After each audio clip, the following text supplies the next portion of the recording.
Om Tridevibhyo Namaha. Welcome back to Trishakti Healing.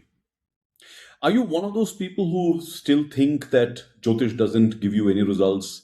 Or are you one of those people who possibly knows that Jyotish does give results, but you are then only using it to somehow know what is in the future, when will you get a certain promotion or meet a life partner, etc.? Well, in either of these situations, you possibly have not really explored the true power of what Jyotish stands for. And I say this very often, and I'll repeat it, that Jyotish works whether you think it works or not, or whether you know Jyotish or not. It works. It does its job. Why? Because the grahas and the placement of the grahas in our Kundali are related to so many things which are related to our life, the context of our life, the very way that we approach people, the people in our life, the events that happen in our life, the various body parts that we carry, and so much more. That's why we have to remember that whether we know Jyotish or not, or whether we believe in Jyotish or not, Jyotish is doing its job, grahas are doing its job. So it's better that we understand and harness the power of Jyotish. At any given point in time, Jyotish explains to us the context of our life, the possibilities that we can have, our own potential, and because of that potential, how we will respond to the contexts and the possibilities of our life. So learn a little, understand these grahas, and understand what they stand for, and unleash the power of them in your life and gain the maximum benefit. Do not reduce Jyotish to just being a future gazing tool. It isn't justice to the glory of Jyotish. And it is not even scratching the surface. Maybe it's not even 1% of what Jyotish tools can really help us understand. Yes, there are some advanced applications of Jyotish for which you will need to visit a Jyotishcharya and get good guidance. But for all practical purposes, you must understand what the grahas stand for and what do they mean in your life, and do the right things. Today's video is in that context, where I'll give you a quick introduction of each of these grahas and what you can do in your everyday life to get their grace, or as I say, their kripa in your life.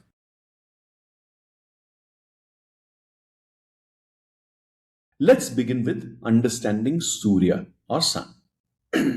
Now, Surya is said to be the harbinger of energy and also representative of our soul in our life.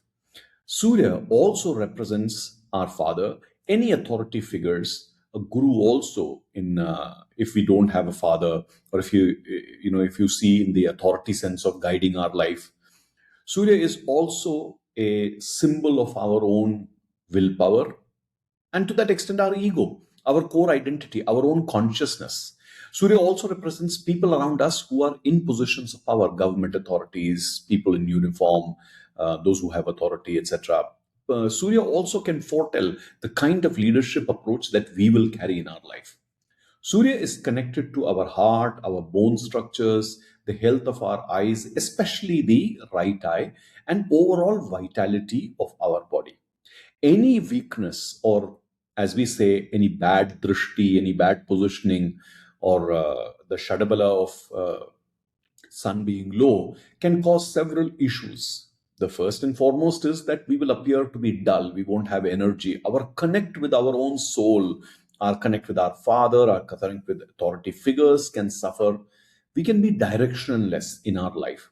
We could also, at certain bad points in time, have very poor health, sudden problems of heart, sudden problems of the bone. We could also suffer at the hands of those who are powerful around us. Surya is important for us to focus on for overall energy and vitality of our life. One of the most important things to ensure the right positive energy of Surya in our life is to wake up before sunrise.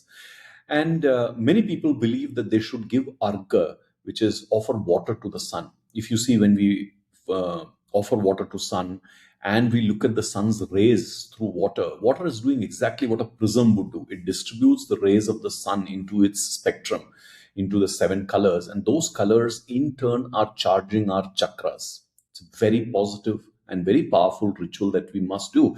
It is very scientific because it charges us every day. In addition to this, and one of the most fundamental things that we must do is respect our father. No matter how our relationship with our father is, whether we know who our father is or not, or whether we have our father in our physical life or not, in any case, when you think about your father, think of him with respect, with a lot of due attention and reverence towards them. And like I said, no matter what the results have been of your relationship with your father, same goes for authority figures around you.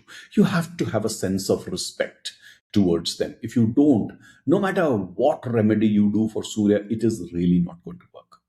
But with that basic respect towards father, authority figure, towards your connection to God, towards soul, etc., you need to really cut down on your ego and any sort of stubbornness. And those are some behavioral changes that you need to make. While doing that, in addition, if you do japas like the Aditya Hrudaya Stotram or the Navagraha mantra related to Surya, these will really help. So you can get in touch with your Acharya or whoever is a prominent Pandit or priest in your area and learn these mantras properly. Very powerful for Surya worship is Namaskar, Surya Namaskar. This is said to be the highest form of worship that you can do for Surya. And when I talk about Surya Namaskar, this is the Patanjali Yoga Sutra prescribed Surya Namaskar, which contains 12 steps and it has its mantras along with it. So doing about 12 variations of 12 repetitions of that, or 27 or 54 or 108 can give you significant benefits in life, in energy, in personality. Yes, you need to build it up over a period of time, but you must do it. There are a lot of variations which have come up over a period of time, but I'm strictly talking about Patanjali Yoga Sutra prescribed 12 steps. All in all, this is the understanding of sun that you must carry in your life. Physical strength, exercise, all of these things will give you a lot of powerful benefit. Your radiance will increase and your results will increase. Remember one thing, no matter how strong your Kundali is, if your sun is weak or debilitated, your Kundali's power is not going to open up. Again, no matter how strong your sun, your Kundali is, if your behavior is related to sun, if your acharana, as we say, if your value systems related to sun are not good, if you don't respect authority figures, or if you don't respect your father, or if you have animosity towards your father, you will not experience the true power of your Kundali. For your Kundali to really open up and give its results, elements related to Surya, the energy, the soul, the willpower, the ego, all of them have to be appropriate, positive. Your consciousness, your core identity has to be sharpened. Otherwise, you will come across as somebody with low self-esteem, poor health, poor vitality. Think about this and take actions. That was an introduction to Surya and Surya's energy for you.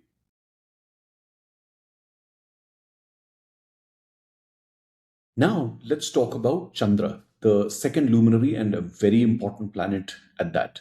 While Surya represents your father and also the fire element in your life, Chandra represents the mother, the mind, the water element, the emotions in our life. Chandra is a very important graha. It's underrated. People focus a lot on other grahas while not really understanding what Chandra gives.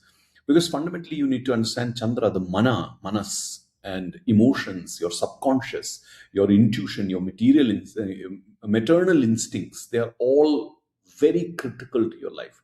Like if you don't have maternal instincts, if you don't have the matritva in you, no matter whether you are father or mother, you will not be nurturing towards others in life. We see a lot of problems in today's world because the nurturing element is extremely poor, even in parents towards their children, in teachers, in bosses towards their team members, in people who are doing business, in officials who are taking care of people, public. The matritva element is very poor, and the reason being Chandra or the mind is very weak. And that is the essence of Kali Yuga, that our minds will be weak, and because of that, there will be so many issues. That's why you see the huge mental issues that exist today. People, starting from children being called out for ADHD and so many other issues, they actually don't have those issues. What they need is maternal touch. Chandra also represents the fluids in your body, your digestion, your blood flow, etc. other than mental health and mental vitality. So if Chandra goes for a toss, then you can have severe issues like anxiety, depression, mood swings, etc. So your mind needs to really be worked upon.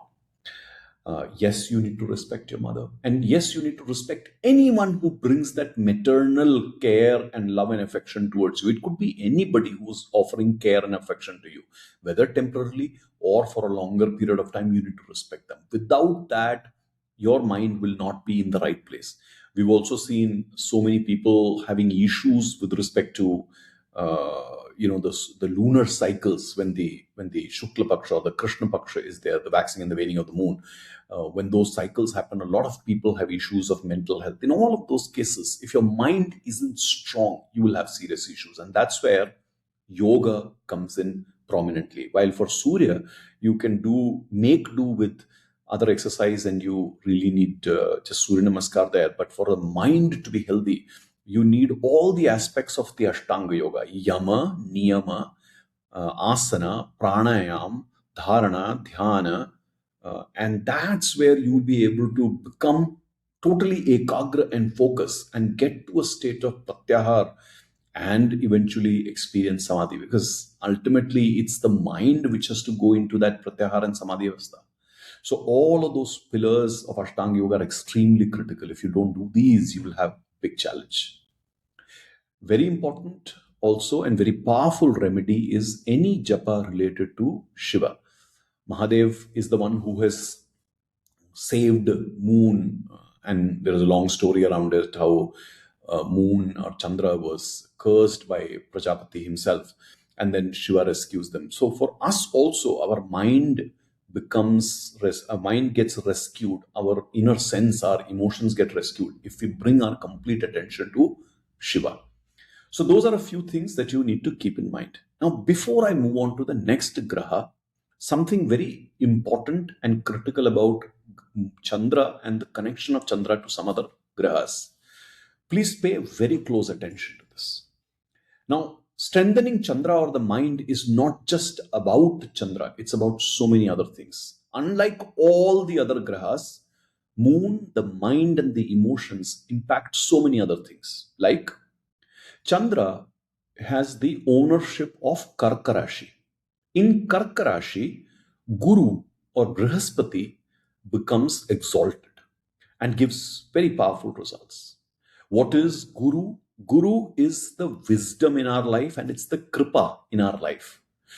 So when you strengthen your moon, when you strengthen your mind, when you strengthen your emotion, it directly has an influence on the wisdom, the viveka in our life, the insights in our life, and the kripa in our life.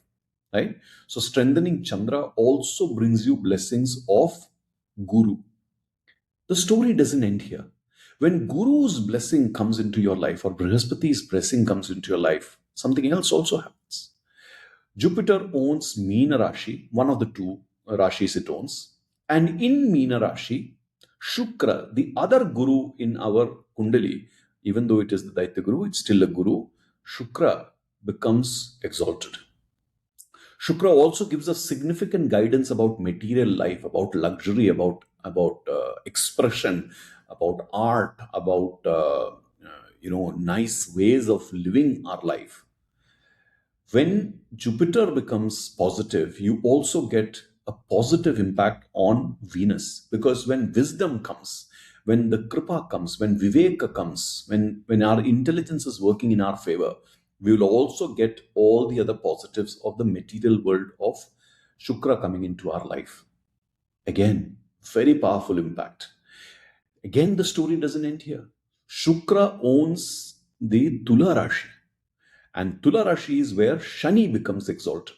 When your Shukra, or which is your mind towards the artistic expressions, the luxurious expressions, the innovation, etc., in your life, your creativity in your life is working well, you will be able to do all the dharma and the karma of your life with the discipline, which is Shani itself.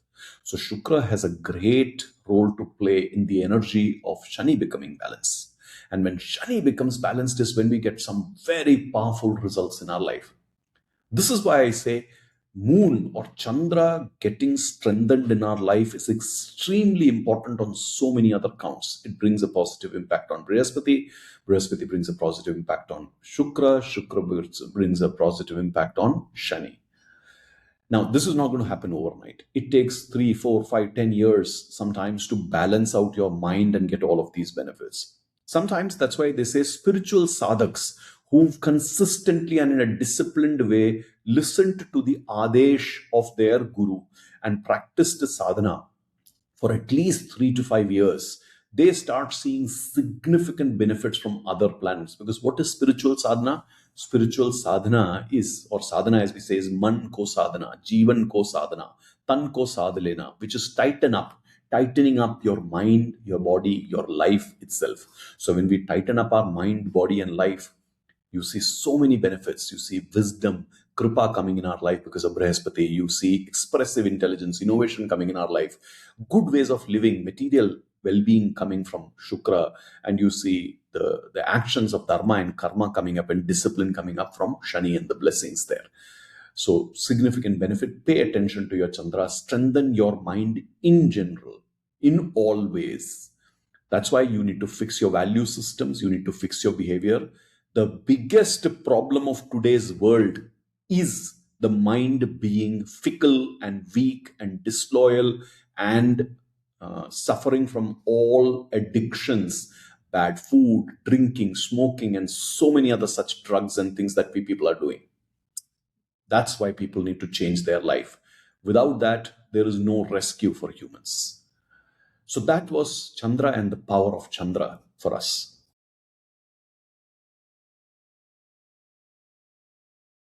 Now let's talk about Mangal, Mars. Mangal is the other source of energy in our life. Mangal is the other fire element in our life, but Mangal also brings a lot of action. Mangal is our younger siblings, brothers and sisters. It's our courage, it's our assertiveness. It's also our property, especially land and land related property. Mangal also shows several professions like engineering, military, police, etc. Mangal also is representative of injuries, accidents, conflicts. Mangal is the karak of our muscular system, especially, and then within that, especially our blood circulation and how it is behaving. It rules our bladders, our energy levels, our vitality, and the main aspect of vitality is coming from Surya, and a sub aspect of that is coming from Mangal. An imbalance in Mangal can lead to a lot of anger issues, aggression issues, fights, and unnecessary impulsiveness, physical injuries, strangulating others, not physically, but mentally through our behaviors. And that's what we say, when we say, talk about Manglik, a Manglik will strangle others emotionally, mentally, spiritually. An aggressive Manglik can even do physical harm to others.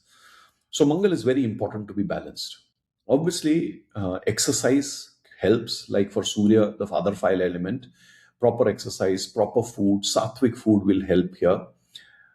But very prominent fix for Mangal is getting Hanumanji's grace. And the simplest way to get Hanumanji's grace is Hanuman Chalisa or some of the other mantras. If you know a good acharya or if your guru can tell you some mantras of Hanumanji, that will help you.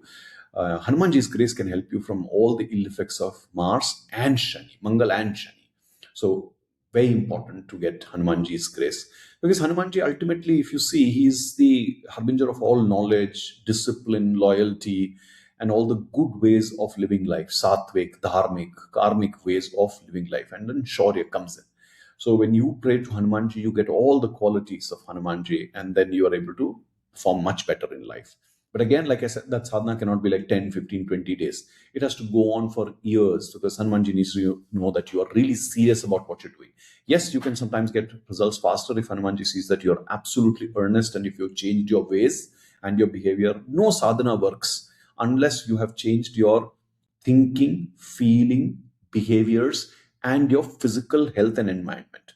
That's very important and a prerequisite for any sadhana. So before you start on any puja, sadhana, anushthan, etc., first ask, have I fixed my mental, emotional, physical issues and behaviors, right?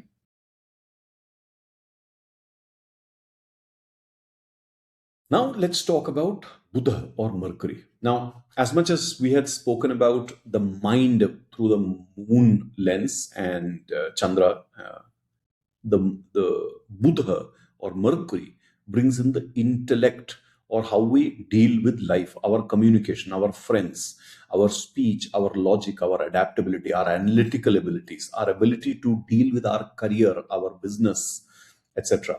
For those people who are in business, it's very important to see. In fact, even witty nature is seen from Buddha and Buddha's expression. Our basic foundational education comes from Buddha. Buddha governs our nervous system, our skin, our brain, and speech mechanism. In fact, if you see a lot of children who have delayed speech, will have an afflicted Buddha somewhere. People who are not able to intelligently deal with life have an issue with their Buddha and affliction there. An afflicted Buddha can, like I said, cause intelligence issues, learning disabilities, anxiety, business losses, definitely miscommunication. Now, strengthening Chandra will directly have a powerful impact on Buddha. So, if you have an afflicted Buddha, even before you do any Buddha remedies, please make sure that you have made your Chandra Sashakt. Your Chandra has to become strong and positive. With that background, then you start working on your intellect. For you to fix Buddha, obviously, the first and foremost is you have to be a disciplined learner and maintain a good sense of discipline towards learning, understanding, changing. But you also need to respect children around you, be lighthearted, keep humor around you. You must keep your mouth and teeth clean. And if you eat green things, wear green things, all of that helps you strengthen your Buddha. Worshipping Ganesha helps significantly. Feeding cows, feeding birds helps, but please don't do this in the middle of the road, creating trouble for others. Any sadhana done where you are going to create trouble for anybody is not going to give you benefits. So be careful when you do these things.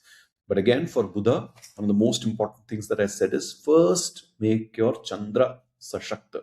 With the mind being strong, the intellect will function better. It's a natural thing to understand.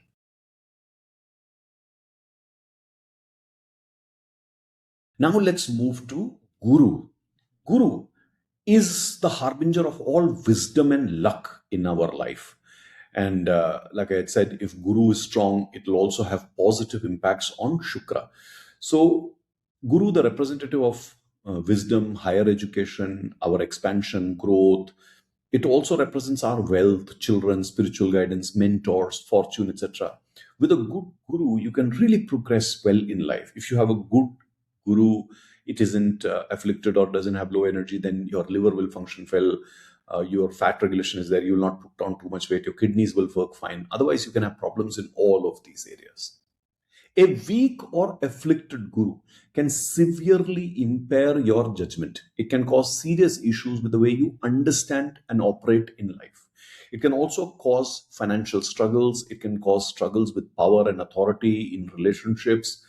And you'll have a general lack of spiritual depth and spiritual understanding. Now, here, this is not about a person, letting go of everything and totally being in a spiritual life. No, even in your worldly life, are you spiritually oriented? Are you dharmic? That comes from a balanced guru.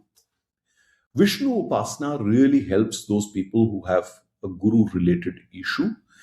But then again, like I said before, in Upasana, you must fix your behavior, you must respect elders, you must eat sattvic, you must be disciplined, live clean, do dharmic activities, respect teachers, respect elders, respect spiritual guides, be in satsangati, be in satsang, listen to good thoughts, imbibe those, correct your value systems.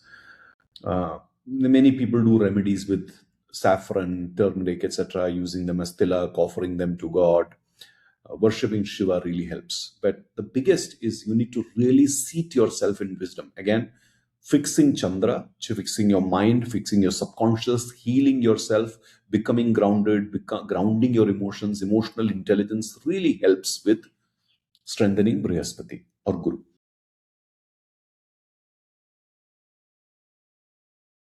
Now let's move to the other Guru in our Kundali, which is Shukracharya. Now, Shukra Graha, representative of Shukracharya, brings a lot of artistic expression, innovation related expressions. Innovation also comes from Rahu, but Shukra also gives it, and luxury, understanding of relationships, the way we deal with our relationships, the way we deal with our marriage, our material comforts. In fact, vehicles are also looked at from here. Various aspects of life are looked at from Shukra that are related to people in our life. So, relationships, like I said. Our eyes, our reproductive organs, our skin's health, our hormonal balance is looked at from here. If we have challenges with Shukra, the first place it will tell is on the quality of life that we are living and the relationship issues that we'll have. So you'll see people who are living unclean, dirty, and unstructured despite them having money. All of this comes from weak Shukra. Our relationships going bad, no matter how hard you're working, that comes from weak Shukra. Other than this, people with a weak Shukra can also have vanity and addiction and lack of happiness in their life.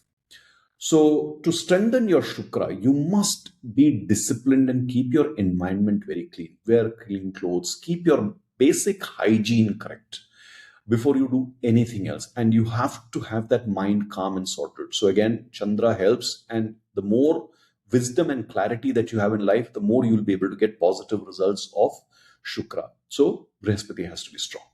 So do that, and respect women, especially old ladies. Worship goddess Lakshmi. Help old ladies with whatever you can do, not just money, but effort towards helping them.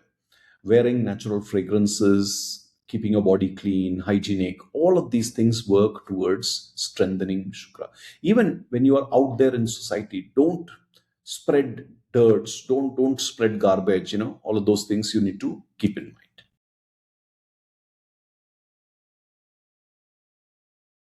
Then comes Shani, an extremely important aspect. Though directly nobody refers to Shani as guru, Shani can be one of the biggest teachers that we can ever have in life, because Shani looks at karma from a very dharmic perspective. Shani looks at discipline. Shani looks at responsibility. Shani looks at respect.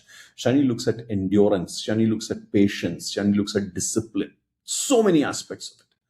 So when you have a balanced Shani, you will see so much of results that no other planet can give you. While you can get wealth and respect and power and position from Jupiter, and which is Guru, Brihaspati, or you can get it from Surya, etc. But the real hike in your status that you can get from Shani, no other Graha provides. That's why it is important to understand Shani and live by the rules of Shani. On the other side, if your Shani is afflicted or you're doing things in your life because of which Shani will be upset with you, then at all points in time, and especially when you have periods of Shani which are not good for your Kundali, like you're going through a Sadhisati, you're going through a Dhaya, or you're going through certain transits of Shani in certain points, you can have a lot of misery, lot of hardships, lot of issues with your success, breakages coming, chronic illnesses happening, illnesses related to your bones, joints, teeth, all of that. The misery can be so bad because, see, Shani is a slow moving graha. When it does justice, it does it slowly but steadily. And once it starts its punishment, it's going to continue it slowly and steadily. And when it wanes itself off, it's going to test you again and again and again before releasing you. So all of that journey can be full of misery and fear. So be on the right side of karma and dharma. But remember that entire sequence that I had said, you make your Chandra, your mind and emotions and subconscious positive and sashakta. You will get wisdom and kripa in your life from Brihaspati. You will lead to positive expressions and a good way of life from Shukra, and then be able to do your dharma and karma and discipline appropriately. So balance your Chandra, very important, and get the grace of Brihaspati and get the expression and the good living of Shukra. That will all make it easy for you to get the kripa of Shani. With those grihas doing their right things, Shani really gives you positive results. So overall, be disciplined, especially in your mind, body, and your karmas. Be very disciplined. Never harm anybody. You harm anybody, you will get challenges. In fact, in our society today, there are so many people who are spreading disorder and doing crimes. And Shani catches them, there is no saving them. They will fall and they will not be able to get any help from anywhere. Help the poor, and especially those people for whom you are paying their salaries, like people who work for you, your building guards, anybody in your office who works in your team, anybody who has lesser means than you have. All of that is represented by Shani. So please be very clear. Shani also looks at society in general. So if you're doing anything negative in society, you can earn the wrath of Shani. On the other side, if you do positive things for society, that again pleases and appeases Shani. This is one place where you really need to be careful.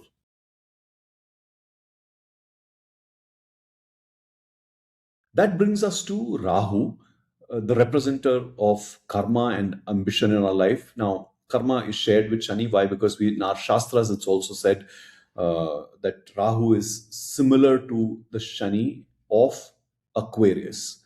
Shani has two ownerships, which is of Capricorn, Makar, and Kumbha.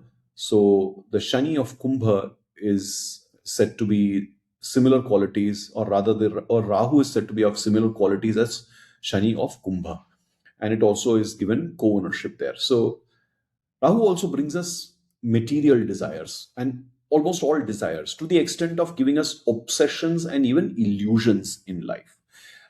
Innovation is Rahu. It is also shared with Budha. It is also unconventional to some degree. Expression, certain unconventional expression, is also shared with Shukra. Our travel, foreign lands, sudden fame, sudden technology, maybe some political gains also, especially if Rahu and Sun are connected. All of these come from there. Our nervous system, our neck, breathing, etc., is governed by Rahu. If Rahu is positive and strong, it can give us some very powerful, innovative thinking in our life, inventions, break with solutions, etc. But on the other hand, if it's not in a good place, or if it's weak or afflicted, then it can also bring a lot of confusion, instability, addictions, etc. An amazing thing with Rahu is that it sometimes gives you sudden results and then it'll ask you, do you deserve it? If you don't deserve it, then life save you. Because, like I said, Rahu has some properties of Shani. It will judge you. And once it judges you, then it will also punish you in all sorts of ways if you're undeserving. So Rahu is one of those planets which can give you results first and then ask you, do you deserve it or not? And if you don't deserve it, then punish you. And that's why it can create a lot of instability, a lot of addictions, a lot of confusions, and create a fall. It's important for you to be sattvic in nature, have a positive mindset. It's important to stay away from all sorts of intoxications, drinking, smoking, any kind of addiction. If you do any of those, you will get the wrong effects of Rahu in your life. You also must keep your toilets and bathrooms clean at your home and all other places. Wherever you go, don't spread any form of waste, human waste especially. That will spoil your Rahu's positivity. When you donate, try to donate warm things, blankets, etc. Also give food to the needy. That will help with balancing out Rahu's energy.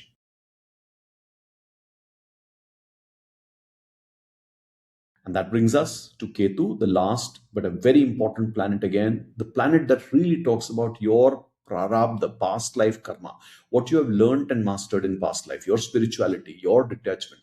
It also is representative of occult. Why? Because Ketu is said to be like Kuja. Kuja is Mars. So the Mars or Kuja of Vrishchik, which is Scorpio.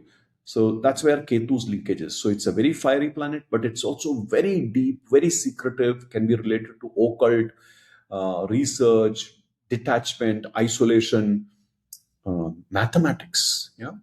Then it relates to your abdomen, lower body, sometimes hidden invisible injuries.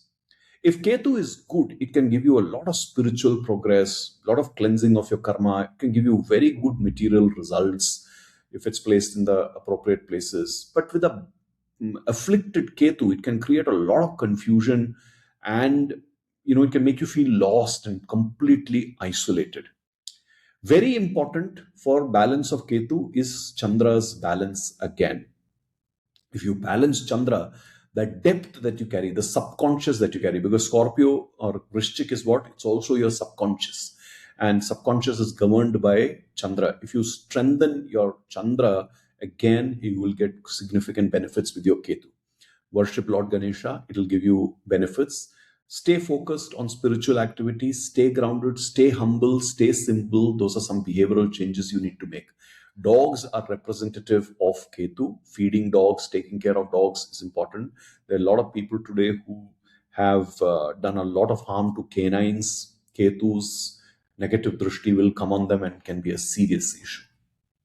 So that, my friends, is the overall understanding. A very simple. I have selectively spoken about them. Jyotish is an ocean. There are so many other significations of each of these grahas, especially when these grahas are then sitting in specific places in your Kundali, then they can take even more Karakatvas. I'm not getting into those, maybe another day. I will also see you soon with talking about all the 12 bhavas and what they represent and how to make sure that you keep them positive. Till then, hope you're able to gain the maximum benefit from this video and all the things that I have shared. Include these in your everyday life and make the most of it. I'll see you soon. Till then, Jai Mahakal, Jai Mahakali.